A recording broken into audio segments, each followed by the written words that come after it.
Salmo 142, versículo 4 diz: Olhei para a minha direita e vi, mas não havia quem me conhecesse. Refúgio me faltou, ninguém cuidou da minha alma. Por favor, tome seu assento. Glórias a Deus. Deus abençoe. Pastora Regina, esposa do pastor Niltinho, a senhora, a sua família. E, meus irmãos, eu estou completo aqui porque ela está comigo. A minha esposa Marciene, o pastor Niltinho já apresentou. Eu quero pedir licença para o pastor Niltinho, pastores, pastor Pedro. O senhor me dá licença para me chamar ela aqui? Obrigado, pastor. Vem aqui, Marciene. Pastora Regina, ela me pede para deixar ela quietinha. Não me chama, mas eu não acho justo, igreja, porque ela me acompanha no campo missionário faz 19 anos. Nos vimos 4 vezes e casamos. Ela se formou em Ciências Contábeis no mês de agosto de 2004. Em dezembro de 2004, casamos e fomos para Ilha Juan Fernandes. Vamos completar 19 anos agora, né? 19 anos vamos completar este ano de casado. 19 anos de casado, 19 anos de ministério. Então, ela paga o preço comigo. Viajou em barco, não é cruzeiro não, tá? É barco comercial, sem nenhuma comodidade, sem nenhum conforto. Viajamos 4 anos de Valparaíso para Ilha Juan Fernandes. Ela viajou comigo. Morou comigo lá, implantando uma igreja por 4 anos.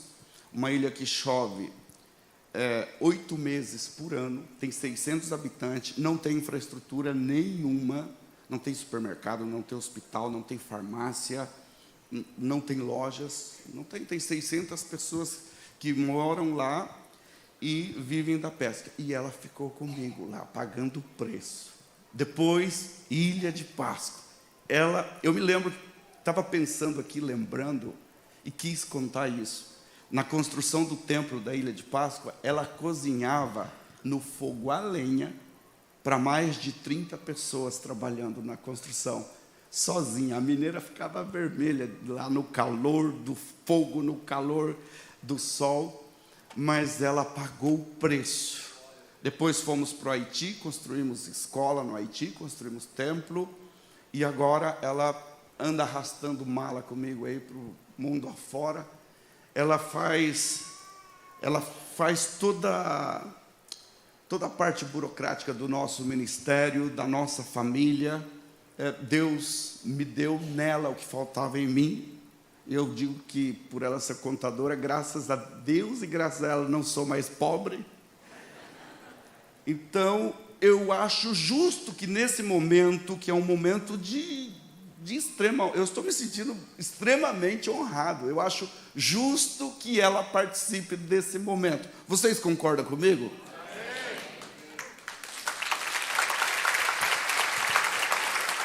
A paz do Senhor, igreja.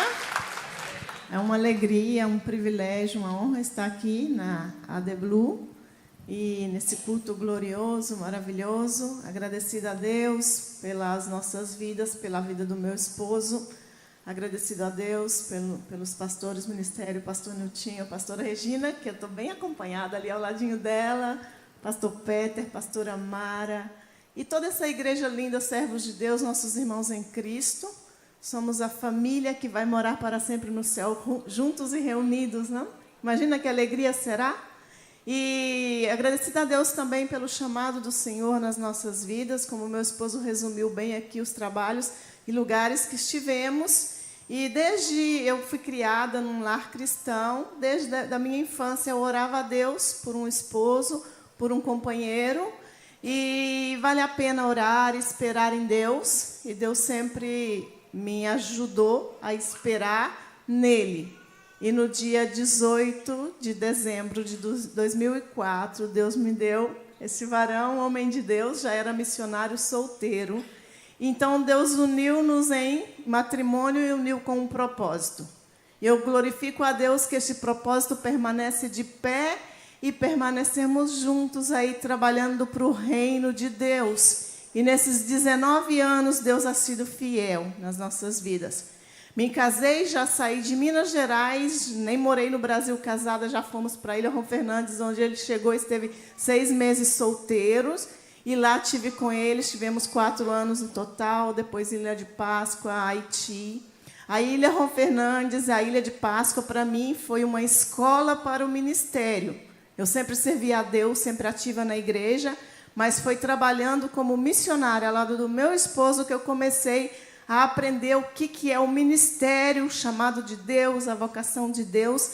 E foram 2 campos muito importantes na minha vida para ensinar que é Deus, ser dependentes de Deus, ouvir a Deus, como ganhar almas. Eu me lembro que quando cheguei na Ilha de Páscoa, eu vinha de um lugar avivado lá em Minas Gerais, e eu pensei, vamos chegar lá e vai começar a cair fogo do céu. Não é assim. Deus vai ensinando a gente a ter paciência, a ir semeando, semeando, semeando, e é só Deus que sabe a semente que vai frutificar. O que é importante é nunca desistir e deixar de semear. E ali vimos Deus fazer nascer uma igreja em Ron Fernandes, na Ilha de Páscoa também. Chegamos ali na Ilha de Páscoa, era um terreno somente com pastos. Começamos do zero. Me lembro que eu colocava aqueles papéis, papel cartão, para nós ajoelhar, e eu comecei um trabalho com mulheres nessas condições. Mas hoje tem uma igreja lá que está firme e dando fruto para o reino de Deus. E o Haiti, para mim, foi, além do ministério, foi uma escola de vida. Viver e ver que existe país em uma estrutura tão deficiente, tanta miséria e pobreza como o Haiti, Deus foi nos ensinando a mudar um pouco as nossas prioridades. Às vezes é tanta exigência, e ao ver ali que aquelas pessoas sem nada vão para a igreja e passam 4, 5 horas adorando a Deus com uma alegria e não tem nem mesmo o que comer, uma alimentação completa, ensina a gente a rever bastante as nossas prioridades. E é assim, irmãos, o ministério a gente tanto dá a nossa vida, a nossa dedicação, mas a gente também aprende. E essa bagagem de aprendizado é algo glorioso, que eu agradeço a Deus por ter renunciado à profissão, ter deixado lá minha família, que Deus cuida muito bem, e ter aceitado o desafio do Senhor Jesus e estar ao lado do meu amor, fazendo a obra de Deus. Que Deus continue abençoando as suas vidas. Amém. Glória a Deus. Glórias ao Senhor. Ela prega muito, tá? Se vocês ouvirem ela pregar, vocês não vão querer me ouvir mais. Glórias ao Senhor. O pai da minha esposa, ele foi vereador na cidade de Paba por 16 anos. Ele era presidente da Câmara de Vereadores. Ela era secretária da Câmara. Ela era tesoureira dos jovens da igreja, professora de escola dominical. Quando eu falei para o pastor dela que eu iria casar com a Marciene, ele falou, você vai cortar minha perna, meu braço, você vai levar a metade do nosso ministério aqui, porque é uma mulher que Deus preparou mesmo para a obra, e Deus falou isso para mim. Glórias a Deus. Bom, irmãos, isso aqui não é uma conferência para casais, né? Parece conferência para casais, é uma conferência missionária. Se eu ficar falando dela aqui, daqui a pouco vai aparecer um monte de coraçãozinho aqui no ar, e nós queremos falar de missão. Eu perguntei para o pastor Peter por que ele convidou nós para participar dessa conferência tão importante, e ele é meu amigo, foi sincero comigo. Ele disse, porque você é missionário, você tem alguma coisa de missão para contar para nós, e eu quero deixar aqui a minha cooperação quanto à missão. Quero falar o que Deus tem nos ensinado nestes aproximadamente 23 anos de obra missionária, 20 anos fora do Brasil, e eu sei que há muitas pessoas mais capacitadas, mais ungidas, mais crentes, mas eu entendo e aprendi no berço da Assembleia de Deus, sou pastor, sou filho de pastor, sou pastor, meu irmão mais velho é pastor, tem um outro irmão mais velho que eu, que também é presbítero, tenho sobrinho pastor, somos de uma família sacerdotal, uma família cristã, ativa no ministério. Então, aprendi no berço da Assembleia de Deus, que vem falar aqui, nesse lugar, a pessoa que Deus determinou e escolheu para vir falar aqui. Então, eu acredito que eu estou aqui debaixo da vontade de Deus. Você pode levantar as tuas mãos e dizer glórias a Deus, porque a vontade dEle prevalece neste lugar, aleluia. Irmãos, eu estou sentindo uma paz tão grande aqui, eu estou sentindo uma graça tão grande aqui, e com o coração transbordando com palavras boas e testemunhos da obra missionária para falar para vocês. Um breve resumo do nosso ministério missionário. Deus me chamou para a obra missionária no ano 1998, na cidade de Foz do Iguaçu. Logo, Deus me trouxe para Camboriú para fazer um estágio ali nos Gideões. O estágio é uma espécie de seminário, é uma preparação para enviar os missionários para o campo e também para o ministério conhecer o candidato a ir para o campo. Eu acredito que os irmãos têm uma ampla visão da preparação dos missionários para serem enviados para o campo, porque aqui em Blumenau se prepara missionários para ir para o campo, que vocês têm aqui o CT, o Centro de Treinamento para Missionários, então vocês sabem o que eu estou falando. Passei pelo Seminário dos Gideões, ou o estágio dos Gideões, como nós falávamos antes, 6 meses, e depois de 6 meses fui enviado para a Ilha de Páscoa. Ilha de Páscoa, irmãos, é um pontinho de terra no sul do Pacífico. Se você procurar no mapa, se for no mapa digital do seu celular, você vai ter que ampliar a tela até chegar naquele pontinho. Você vai encontrar lá Ilha de Páscoa, ou Easter Island, ou Isla de Páscoa. Depende do idioma que vai estar aí no teu celular. Você vai encontrar aquele pontinho de terra. É chamado no dialeto Rapa Nui de Tepito Terrenua. Tá sendo projetado aqui na tela. Ilha de Páscoa. Olha, essa cratera que você vê aí é a cratera de um vulcão. Esse vulcão se chama Ranokau.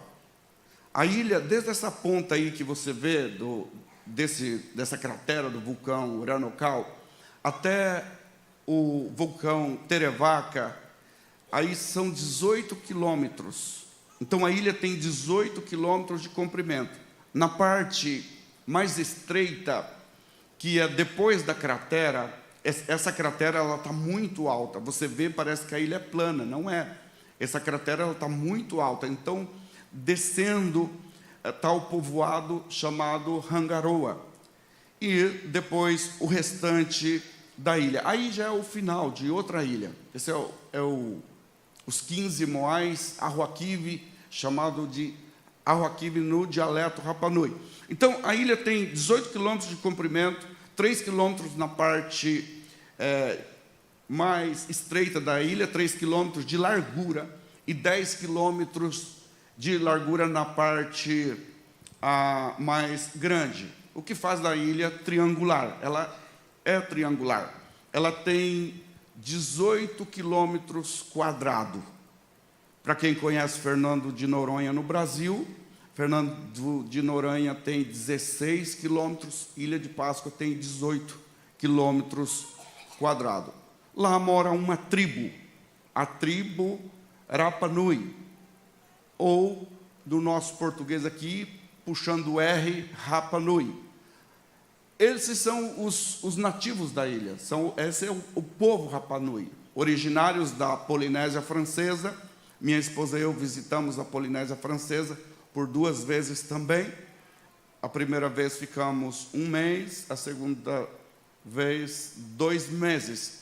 O povo Rapa Nui, eles migraram da Polinésia para a Ilha de Páscoa, porque a ilha deles estavam afundando. E quando a maré do mar subia, ela passava por cima da ilha. E a maré estava levando as pessoas, levando os animais, levando os objetos deles. Então, o rei Rotumatua, da tribo Rapa Nui, naquele tempo, enviou 7 emissários para navegar no Oceano Pacífico para encontrar um Rapa Nui, uma terra grande. Rapa é terra, Nui é grande.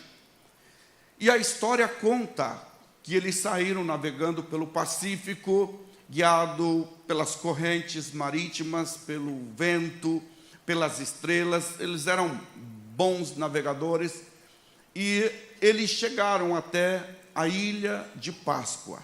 E quando eles viram a Ilha de Páscoa, eles retornaram para a Ilha Riva, que está perto de Mururoa, no Tahiti. Estivemos lá no Haiti também. E o rei Rotumatua, com todo o povo Rapa Nui, eles navegaram nas condições daquele tempo. Eu estou falando de 1300 depois de Cristo.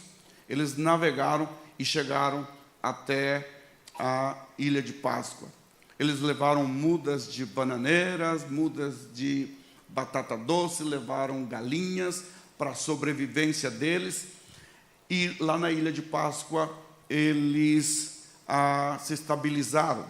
Até que, em 1888, Policarpo Toro, comandante de um navio da Marinha Chilena, chegou na Ilha de Páscoa, num dia de Páscoa. E ele disse, essa ilha vai se chamar Ilha de Páscoa, porque descobriu a ilha num dia de Páscoa. Então, hoje, o Chile tem a soberania sobre a ilha. Politicamente, a ilha pertence ao Chile, apesar de que ela está na Oceania. Ela é parte do Triângulo Polinésico, que é Havaí, Ilha de Páscoa e o Tahiti. Então, a Ilha de Páscoa recebeu os primeiros missionários, nós, no ano 2000, quando o pastor Cezino nos enviou para lá. Eu fiquei na Ilha de Páscoa de 2000 a 2002, fui tirado da Ilha de Páscoa, fui recolhido para o Brasil, melhor dito, e fui enviado para o Paraguai. No Paraguai, eu fui missionário no ano 2003, por 1 ano, terminei a construção de um templo, em um lugar que eu falei para o pastor Enio, se chama Quilômetro 8 Mandaú. Lá eu terminei a construção de um templo, ainda solteiro. Aí fui recolhido para a base da missão e enviado para a ilha Robinson Crusoe, no arquipélago de Juan Fernandes, que foi a ilha que minha esposa foi comigo, já era o ano 2004. Ficamos implantando a 41ª igreja da Assembleia de Deus no Chile, na Ilha de Páscoa, até 2008. Ficamos 4 anos na ilha Robinson Crusoe, no arquipélago de Juan Fernandes. Depois, a pedido do povo Rapa Nui, a pedido da tribo Rapa Nui, nós fomos enviados novamente para a Ilha de Páscoa. Então, chegamos na Ilha de Páscoa no ano 2008 e em 2015, pastor Cezino, em memória, fez a nossa última mudança. Ele mudou nós da Ilha de Páscoa para o Haiti, porque ele precisava construir uma escola no Haiti, e ele viu que terminei a construção de um templo no Paraguai, construímos um templo na Ilha de Páscoa. O pastor Peter visitou a Ilha de Páscoa, conheceu o templo, pregou lá, fez amizade com os nativos e possivelmente vai retornar à Ilha de Páscoa com o pastor Zilmar, comigo também. E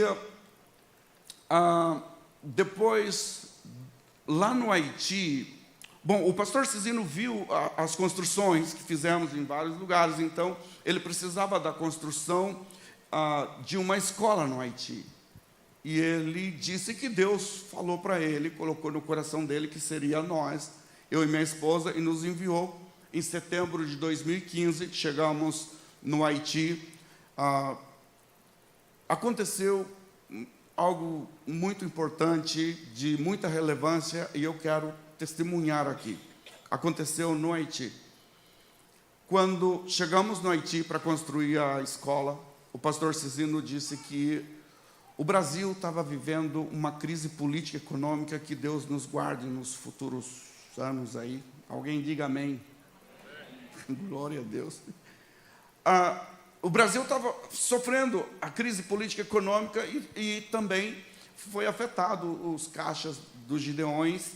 E o pastor Cizino disse, os Gideões não vai ter recurso para mandar para você construir a escola. Vamos orar.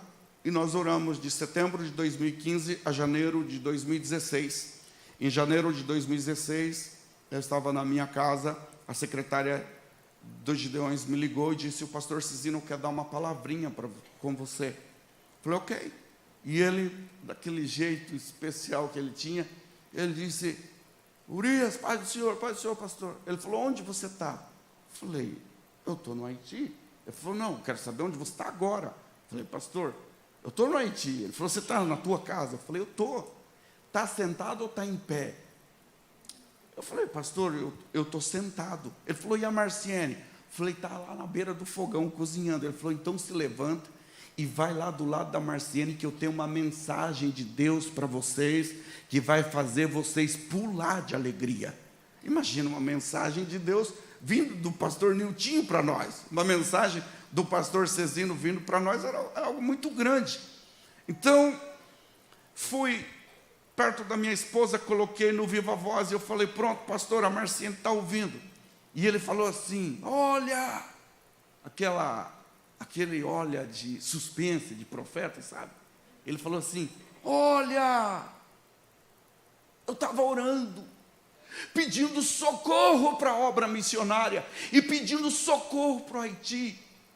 Eu dizia, Deus socorre o Haiti, Deus socorre a obra missionária, Deus socorre os missionários, e Deus falou comigo, e esta é a palavra de Deus para vocês.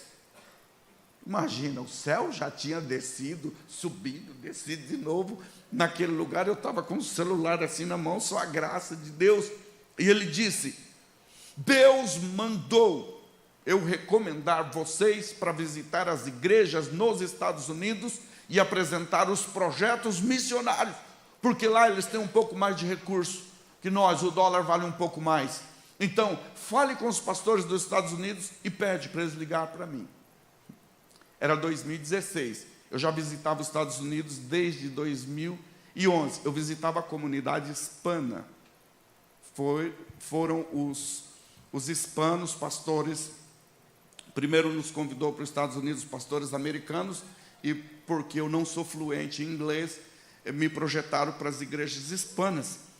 Mas quando o pastor Cizino disse isso, ele se referiu aos pastores das igrejas brasileiras. Então, eu liguei para alguns pastores dos Estados Unidos, pastores da comunidade brasileira, todos queriam falar com o pastor Cizino, choveu de ligação para Camboriú, e isso que eu vou falar está gravado. Pastor Adler, da Assembleia de Deus de Long Branch, New Jersey, gravou a conversa dele com o pastor Cizino. E o pastor Cizino falou assim, pastor, atende às reivindicações do Urias, porque Deus me mandou recomendar ele e a Marciene para visitar as igrejas nos Estados Unidos. Glórias a Deus. Olha aqui para mim, Deus cuida da obra, Deus cuida dos missionários, Deus cuida das igrejas missionárias, Deus cuida, aleluia. Quantos sentem Deus aqui nesta noite? Bendito seja o nome do Senhor.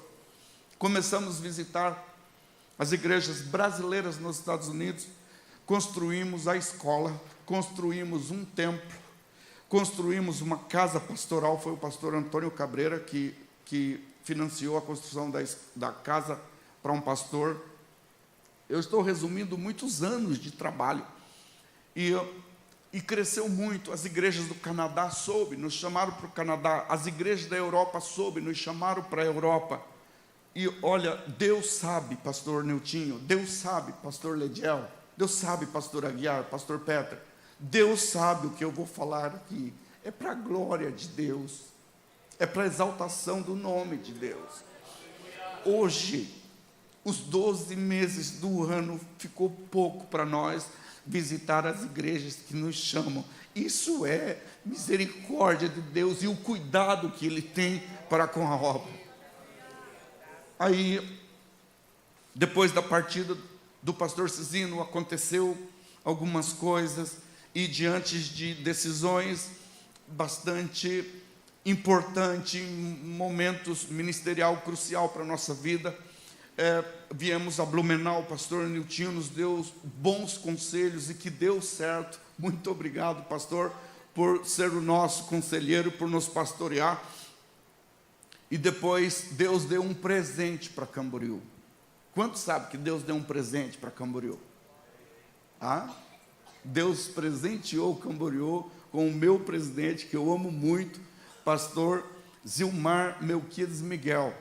Pastor Zilmar assumiu aquela obra e hoje os Gideões continua trabalhando, continua florescendo, continua reverdecendo, continua frutificando, continua ganhando almas para Jesus. E como o nosso ministério cresceu muito, mas muito mesmo, nunca pensei nisso, nunca esperava isso, e nunca tive a ilusão de ser um itinerante. Não tenho nada contra itinerante, eu creio que é uma bênção o ministério dos itinerantes, mas o nosso ministério cresceu tanto que nós tivemos que nos tornar missionários voluntários para ter autonomia, para atender o pedido das igrejas que nos chamam.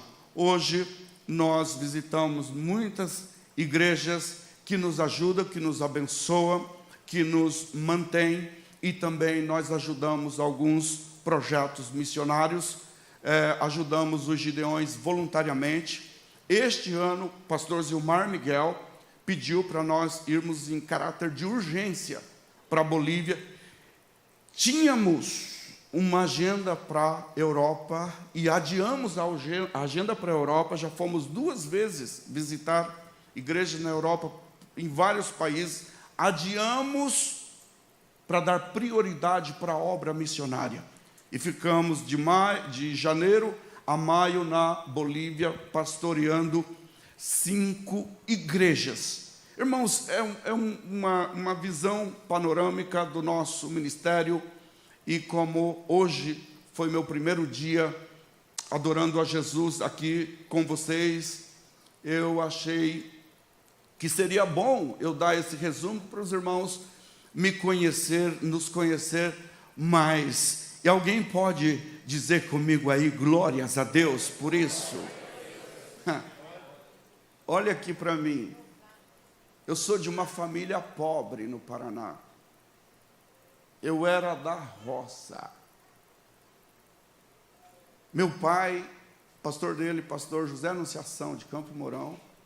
Meu pai pastoreou a igreja 18 anos, implantou igreja também no norte do Paraná.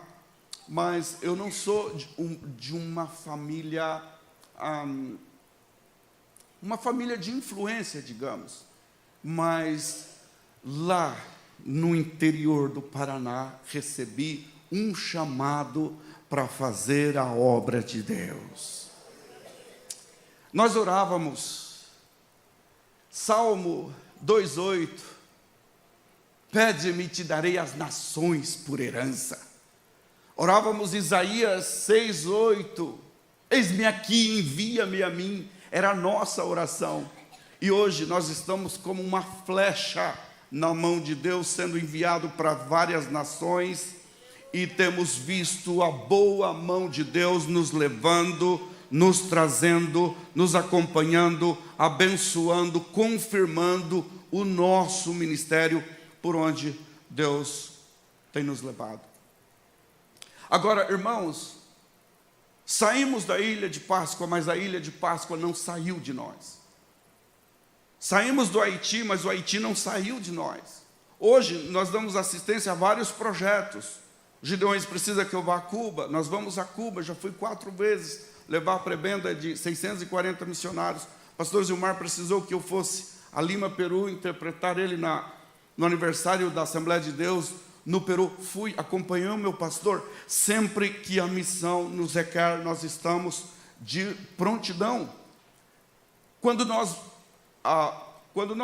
voltamos para o Brasil, retornamos para o Brasil, geralmente nós ocupamos o nosso tempo para cuidar da nossa saúde, para rever família, para fazer algumas coisas que a gente só consegue fazer estando aqui. Então, e também, por ser missionários, nós também temos convite para pregar de igrejas que amam a obra missionária, de pastores que amam missão, porque é isso que somos. Somos missionários. Não somos famosos, não somos destacados, somos missionários. Então, também não temos uma agenda muito comprometida aqui no Brasil. E o tempo que nós passamos no Brasil, nós aproveitamos para cuidar de coisas pessoal nossa. Mas antes de retornar para o Brasil, desta vez, o pastor Peter disse: pastor Urias, pastor Niltinho, nós queremos que você venha aqui na The Blue falar alguma coisa da obra missionária para nós. E eu disse: Deus vai começar a abrir as portas para nós no Brasil.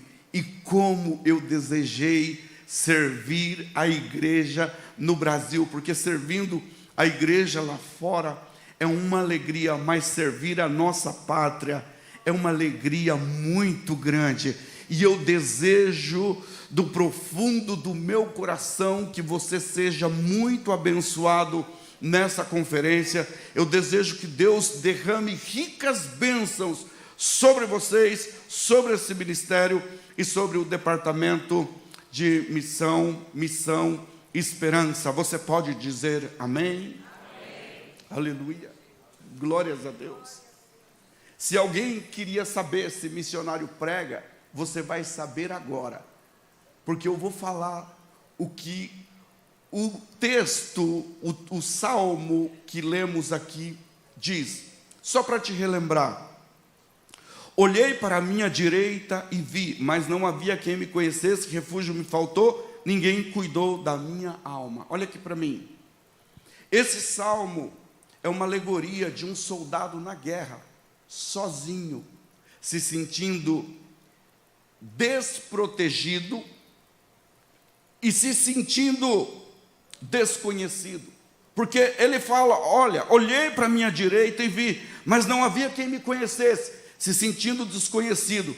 Refúgio me faltou, se sentindo desprotegido. E depois ele diz assim: ninguém cuidou da minha alma. Eu acho que foi daqui que Oséias de Paula recebeu a inspiração para escrever aquele hino: ninguém se importa com minha alma. O salmista aqui, ele estava falando na terceira pessoa. Ele não estava falando dele, ele estava falando de outra pessoa que se sentia desconhecido e se sentia desprotegido. Essa era a situação da pessoa em que o salmista descreve aqui. Mas depois ele fala assim: ninguém se importou com a minha alma. A versão que eu estou usando diz assim. Tem versão que diz que ninguém se importou comigo, mas eu gosto mais dessa versão: ninguém se importou com minha alma. E alma é o nosso assunto, alma é a nossa prioridade, alma é a nossa tarefa, é a nossa missão. E em conferência missionária é um lugar propício, é um momento propício para falarmos de almas, para pensarmos em almas, para nos apaixonar por almas, para receber uma conscientização maior e melhor sobre a importância de ganhar almas. E eu creio que a igreja ainda está aqui na terra. Eu creio que Jesus ainda não voltou para arrebatar a igreja, para buscar a igreja. Eu creio que Jesus, Ele nos salvou, nos redimiu, nos perdoou, escreveu nosso nome no livro da vida. Estamos vivendo constantemente um processo de santificação e Deus ainda nos mantém aqui para nós ganharmos almas. Sem querer me inclinar para as duas linhas teológicas, arminiana e calvinista, que uma diz que a salvação se perde e a outra não se perde, eu creio no que Jesus disse: aquele que perseverar até o fim, este será salvo. Sem querer me inclinar para nenhuma das duas linhas teológicas, eu falo para vocês que se Jesus tivesse nos arrebatado no momento em que Ele nos salvou, nos perdoou, nos regenerou, nos redimiu, escreveu nosso nome no livro da vida, se Ele tivesse nos levado para o céu, não correríamos o risco de perder a nossa salvação. Então eu creio que a igreja ainda está aqui na terra para ganhar almas para Jesus. Quantos aqui acreditam que nós estamos aqui para ganhar almas para Jesus? Nós cremos que antes da vinda de Jesus vai haver um grande avivamento, e esse grande avivamento vai restaurar a igreja em todo o mundo, e a igreja restaurada em todo o mundo vai fazer a maior colheita de alma da história. E então Jesus virá buscar sua igreja, e você diga glórias a Deus comigo. Mas eu também comentei esse texto para dizer a vocês que no ano 2000, quando cheguei na Ilha de Páscoa, eu estava começando a evangelizar o povo nativo, o povo Rapa Nui, que é um povo pagão. Eles têm o Deus próprio deles, que é o Makmak. Eles têm os espíritos deles, que são os Aku-Aku. E se vocês não sabem, a Ilha de Páscoa é um lugar espiritualmente muito pesado, mas muito pesado. Para vocês terem ideia, um grupo de seguidores de Paulo Coelho vai uma vez por ano na Ilha de Páscoa buscar dons e poderes do diabo. Eles sobem numa montanha dentro de um círculo de pedra e eles ficam ali invocando dons e poder do diabo. E o guia deles, que é Carlos Salina, que é um guia credenciado para fazer tour noturno, são poucos guias que têm essa permissão de fazer tour noturno. Carlos Salina me procurou com uma carta em português e disse: pastor, você pode traduzir para mim? Porque mandaram para mim um grupo de brasileiros que vem todo ano aqui. Eles dizem que são seguidores de Paulo Coelho, eles vêm aqui buscar dons e poder do diabo. Eu li a carta, eu falei: isso aqui é uma falácia, isso aqui é um engano, isso aqui não é verdade. Ele falou assim: eu sei, mas eu queria ter certeza e pediu para você traduzir para mim. E ele disse para mim: pastor, eu disse para aquelas pessoas, que é um grupo aproximadamente de 30 pessoas, ele disse: eu disse para aquelas pessoas, por que vocês vêm para a Ilha de Páscoa buscar dons e poder do diabo? Por que vocês vêm de tão longe? Por que vocês investem tanto? Um voo de Santiago do Chile para a Ilha de Páscoa é considerado um voo internacional. É mais caro ir de Santiago do Chile para a Ilha de Páscoa do que ir para a Europa ou para os Estados Unidos. Por que vocês investem tanto dinheiro, tanto tempo para vir aqui, na Ilha de Páscoa, buscar dons e poder do diabo? Aí Carlos Salina disse que eles responderam assim, eles falaram aqui o campo é aberto. Aqui nós conseguimos receber dons e poder do diabo. E Carlos Salina falou: e lá no Brasil? Ele falou: lá no Brasil nós não conseguimos, porque lá tem muita interferência. Aí Carlos Salina falou assim: pastor, você pode explicar para mim qual é a interferência que eles têm no Brasil, que eles não conseguem receber lá o que eles recebem aqui? Eu falei, eu vou te falar. Lá no Brasil tem milhões e milhões de pessoas compradas, lavadas, redimidas pelo sangue de Jesus. E esse povo se reúne nas terças, nas quintas, no sábado, no domingo, pela manhã e à noite, e adora o Deus vivo. Não tem para o diabo no Brasil. Eu estou sentindo a autoridade de Deus aqui. Você pode levantar as tuas mãos e sentir esta autoridade de Deus também. Diga comigo, o Brasil é do Senhor Jesus Cristo. Diga comigo, Blumenau é do Senhor Jesus Cristo. Diga comigo, a minha família é do Senhor Jesus Cristo. A minha vida é do Senhor Jesus Cristo. Aleluia, glórias a Deus. Ano 2000, a nossa primeira igreja estava numa rua chamada Ara Pique. Ara significa caminho, Pique significa torto. Eu aprendi bastante do dialeto Rapa Nui. Então a nossa igreja estava num caminho torto, mas é porque a rua fazia bastante curvas, e a rua é descendo para o povoado Rangaroa, que é onde tem o único comércio da Ilha de Páscoa. E um dia eu estava descendo da nossa igreja na rua Arapique, eu estava descendo o caminho torto, e de repente por um caminho saiu uma jovem, por nome Marique, e ela me disse, Iorana te matua? Iorana é a saudação de olá, bom dia, oi, e matua é pastor. Ela falou, Iorana matua? Eu falei, Iorana está aí na Marique. Iorana, irmã está aí, Marique, eu falei para ela. Aí nós descemos, ia descendo o caminho e havia um silêncio, porque não havia assunto, nós estávamos conversando. Então eu decidi quebrar aquele silêncio e eu disse, está aí na Marique? E ela olhou, eu falei assim, Jesus te ama. Aí ela olhou para mim assim, de canto de olhos, pensando que eu estava zombando dela, e eu estava sério. Eu disse, não, Jesus te ama. Aí ela falou assim, o que Jesus pode amar em mim? E apontou o corpo dela, porque ela era prostituta. Eu falei, Marique, Jesus ama a tua alma. E ela fez a pergunta teológica mais difícil que alguém já fez para mim na minha vida. Ela disse assim, pastor, o que é alma?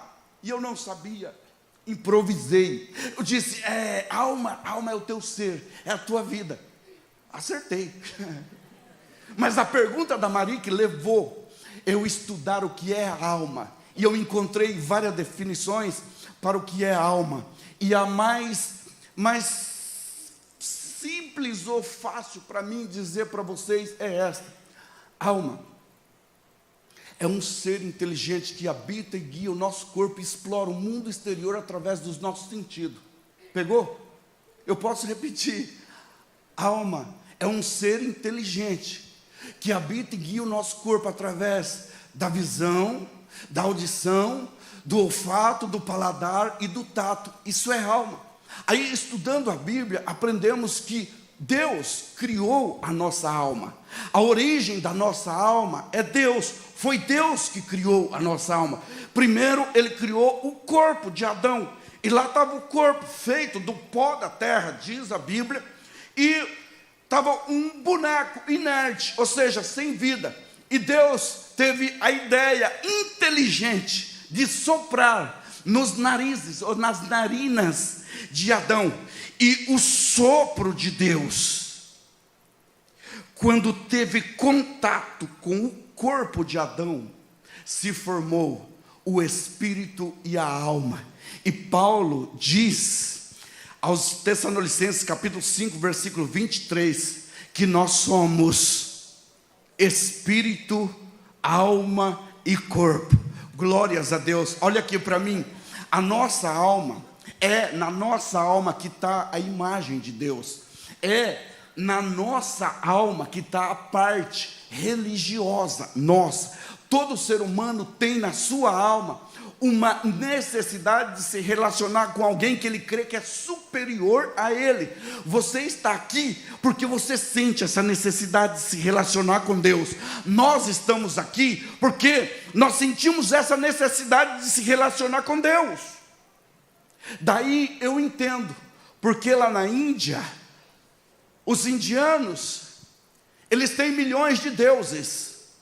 Lá, eles veneram um animal, um rato, uma vaca, uma serpente, um inseto, porque eles têm essa necessidade na alma. Lá no Haiti, a religião oficial é o voodoo. Eles sentem na sua alma essa necessidade de se relacionar com alguém que é superior a ele. É por isso que o ser humano é capaz de adorar uma imagem de pedra, de madeira, de mármore, de gesso, de vidro, de qualquer coisa, porque o ser humano tem essa necessidade de se relacionar com alguém que ele crê que é superior a ele. Se eu fosse você, eu estaria dando glórias a Deus, porque você já se relaciona com Deus, mas com Deus verdadeiro, com Deus real, um Deus que é invisível, mas está aqui, e um Deus que mudou a nossa vida. Aleluia. Ajude eu, por favor, levante suas mãos. Glórias a Deus. Eu não sei se é eu que não sei falar em pouco ou em muito tempo, mas o meu horário já está acabando e eu nem comecei a contar as experiências. Eu vou concluir a mensagem. Olha aqui. O pastor Luiz Antônio, em memória também, ele falou sobre o valor de uma alma. E eu acho interessantíssimo que ele diz que a nossa alma tem tanto valor que há dois reinos lutando pela nossa alma. O reino das trevas, governado pelo diabo, e o reino da luz, governado por Jesus Cristo. E para isto se manifestou o Filho de Deus, para desfazer as obras do diabo. Do que adianta o homem ganhar o mundo todo e perder a sua alma? Ou o que daria o homem em troca da sua alma? A sua alma tem um valor imensurável, um valor incalculável. Se pode calcular e pôr preço em coisas que se negocia. A nossa alma tem um valor tão grande, que é inegociável, e que Jesus comprou com o sangue dele, lá na cruz do Calvário. Eu vou terminar contando isso. Quando cheguei na ilha Juan Fernandes, eu fui mergulhar. Eu sou mergulhador profissional. Estou um pouco fora de forma, mas sou mergulhador.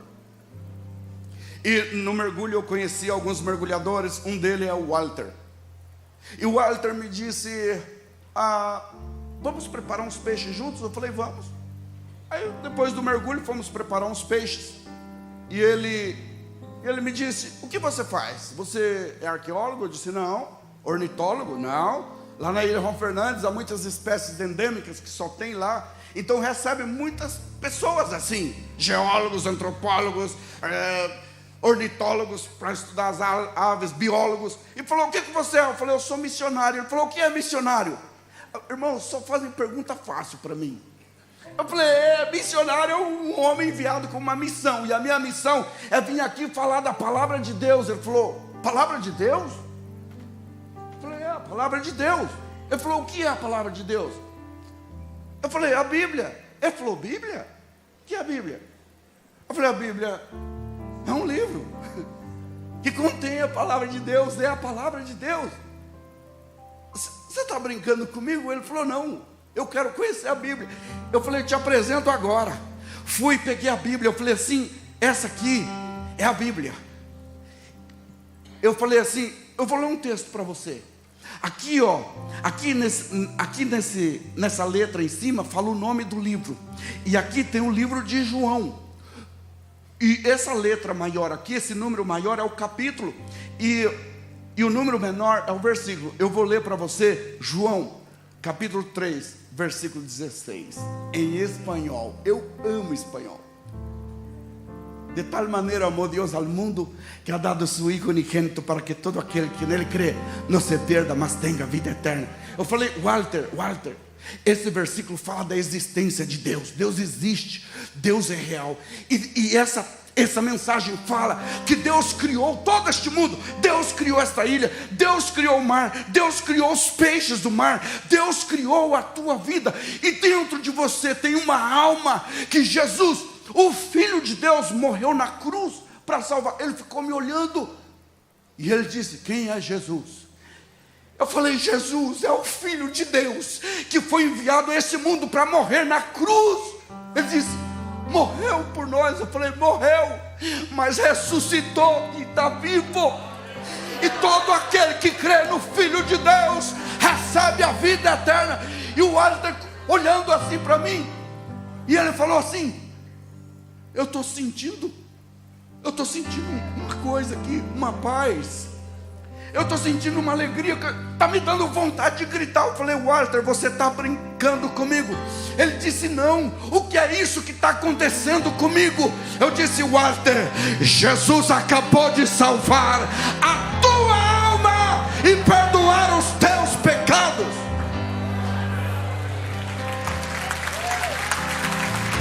Olha aqui, olha aqui. Há pouco tempo o Walter me escreveu. Ele me escreveu, pastor Niltinho, e ele disse: pastor Urias, eu estava te procurando. Eu te procurei, até que eu criei uma página no Facebook e te encontrei. Eu quero te agradecer por aquele dia lá na minha ilha, que você falou de Jesus para mim. Olha, tem uma notícia: me casei e a minha esposa também crê em Jesus. Estamos servindo a Jesus com alegria. Você levante as mãos, porque já tem um grupo de irmãos com as mãos levantadas, e adore a Jesus, porque Ele é o Salvador das nossas almas. Na ilha Juan Fernandes tem uma rádio, se chama Picaflor Rojo. Picaflor é beija-flor. Ele é vermelhinho. Dizem que é o único lugar do planeta que tem aquele beija-flor. O nome da rádio é Picaflor Rojo. Deus abriu uma porta para nós pregar naquela ilha. Eu e minha esposa pregávamos todos os dias naquela ilha. Eu cheguei a pregar 3 vezes por dia naquela ilha. Por 4 anos, eu e minha esposa pregando. E um dia depois do programa de rádio, nós saímos porque tínhamos uma visita. Fomos visitar a irmã Lilian Solis. E saímos da rádio e passando pela rua principal. Só tem uma rua principal na ilha. Passando pela rua principal da ilha, nós vimos uma multidão de pessoas, menos de 10. 3 lá, uma multidão, num lugar com 600 pessoas. Eu vi aquele grupo de pessoas e passamos por perto e eu disse: desculpe, o que está acontecendo aqui? Eles falaram assim: o seu Rodolfo Green, ele está se despedindo. E veio a família dele do Chile, os filhos dele da Espanha chegou, e ele está se despedindo. Eu falei: o que ele tem? Ele falou: ele tem câncer na garganta, está em estado terminal. Eu disse: será que podemos visitar? Aí ele falou assim: olha, aquela ali, a filha dele, pergunta para ele, a dona Jimena Green. Eu falei: dona Jimena, desculpe, eu sou pastor. Ela: eu sei, eu te escuto aqui no rádio. O que é? Você quer visitar meu papá? Eu falei: sim. Ela falou assim: olha, o padre está esperando. Vai lá, senta do lado do padre, que a enfermeira, ela está fazendo uns procedimentos no meu pai, e ela vai chamar o padre, ele vai visitar, e depois você vai visitar. Aí eu fui, sentei do lado do padre, e ficamos ali esperando. E esperar é uma virtude que só aquele homem lá no tanque de Siloé, que esperou 38 anos pelo milagre, sabe explicar. E nós esperamos. O padre não esperou e foi embora. Aí nós ficamos ali, de repente saiu a enfermeira e disse assim: cadê o padre? Eu falei assim: você foi? Ela falou: e você? Eu falei: eu sou o pastor. Ela falou: entra. Nós entramos, aí tinha um pedacinho de gente numa cama. Eu me ajoelhei do lado dele E eu me lembrei do testemunho do pastor Cizino, daquela mulher que estava no hospital, sentindo o fogo do inferno queimando ela. E ele foi lá e disse: você está na fronteira da vida com a morte, você tem que entregar a tua vida para Jesus, para ir para a eternidade com Cristo.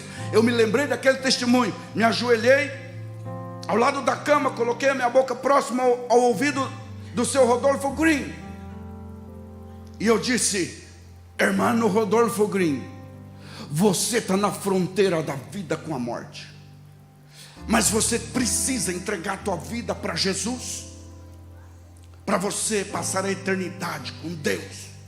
Só que eu preciso de um sinal do Senhor. Se o Senhor entrega a sua vida para Jesus, o Senhor quer entregar a sua vida para Jesus? E ele disse assim: amém. A enfermeira se assustou porque ele não falava. O câncer era na garganta, o pescoço dele tinha emendado com o ombro, por causa do câncer. Ele não falava mais, mas ele falou o amém, confirmando. Então eu e minha esposa oramos por ele. Falei: Deus, aqui está o irmão Rodolfo Green, perdoa os pecados dele, escreve o nome dele no livro da vida, e por favor, tome a alma dele e leva para o céu. Terminamos a oração, cantamos o hino. Então minha alma canta a ti, Senhor, grandioso és tu, grandioso és tu. Uma vez mais. Então minha alma. Que lindo.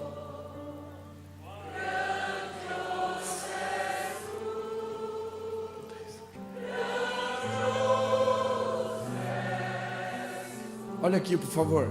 Olha aqui, por favor. Desculpe a minha imprudência pelo horário. Desculpe. Só vou terminar esse testemunho. Desculpe.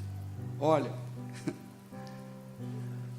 Entregamos o irmão Rodolfo Green e fomos fazer a visita para a irmã Lilian Solis. E eu e minha esposa chegamos na casa da irmã Lilian Solis. Eu disse: irmã, por favor, desculpe-nos, nós nos atrasamos porque houve um imprevisto, passamos a visitar o irmão Rodolfo Green. Ela falou: o quê?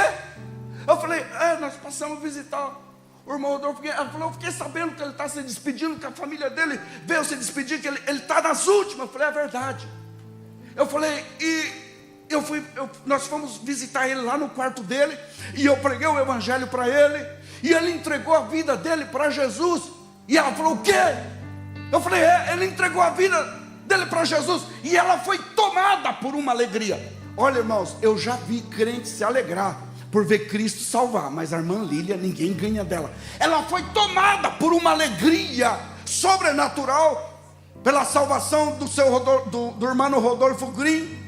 Eu falei: irmã, desculpe a pergunta, por que você está tão eufórica? Ela falou: vou te explicar.